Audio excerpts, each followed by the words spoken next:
Quand Jésus eut terminé sa prière, il partit avec ses disciples et traversa le torrent du Cédron.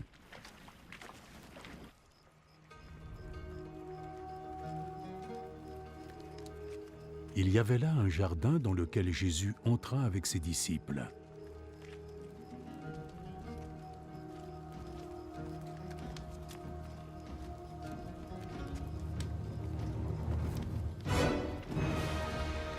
Judas le traître connaissait ce lieu, parce que Jésus et ses disciples s'y étaient souvent réunis. Judas se rendit donc jusqu'au jardin, emmenant avec lui une troupe de soldats romains, ainsi que quelques gardes du temple envoyés par les chefs des prêtres et des pharisiens. Ils étaient armés et portaient lanternes et flambeaux.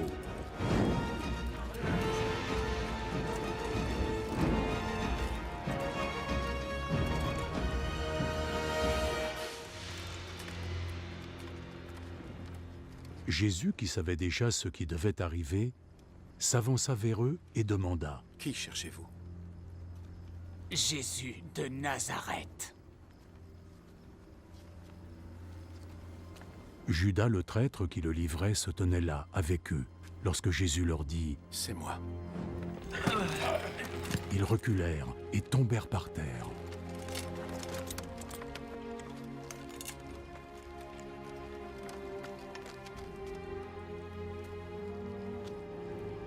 De nouveau, Jésus leur demanda : « Qui cherchez-vous » ? Jésus de Nazareth. Je vous ai déjà répondu que c'était moi. Si donc c'est moi que vous cherchez, laissez partir les autres. Il dit cela afin que ce qu'il avait dit se réalise. Père, je n'ai perdu aucun de ceux que tu m'as confiés. Simon-Pierre, qui avait une épée, la tira, frappa le serviteur du grand prêtre et lui coupa l'oreille droite. Ce serviteur s'appelait Malchus. Remets ton épée dans son fourreau. Penses-tu que je vais refuser de boire la coupe de souffrance que mon père m'a servie ?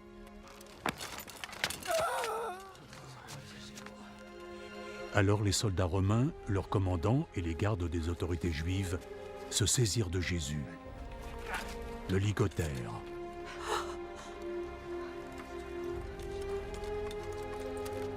Et l'emmenèrent tout d'abord chez Anne. Anne était le beau-père de Caïphe, qui était grand prêtre cette année-là. Et c'est Caïphe qui avait prévenu les autorités juives qu'il était dans leur intérêt qu'un seul homme meure pour tout le peuple.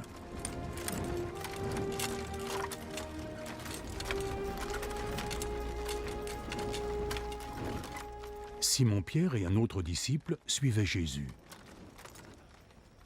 Cet autre disciple était bien connu du grand prêtre. Il put donc entrer avec Jésus dans la cour de la maison du grand prêtre, tandis que Pierre restait dehors, près de la porte.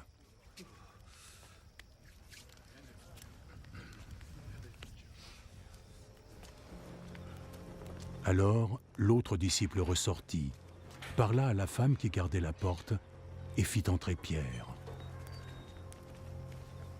N'es-tu pas toi aussi un des disciples de cet homme ?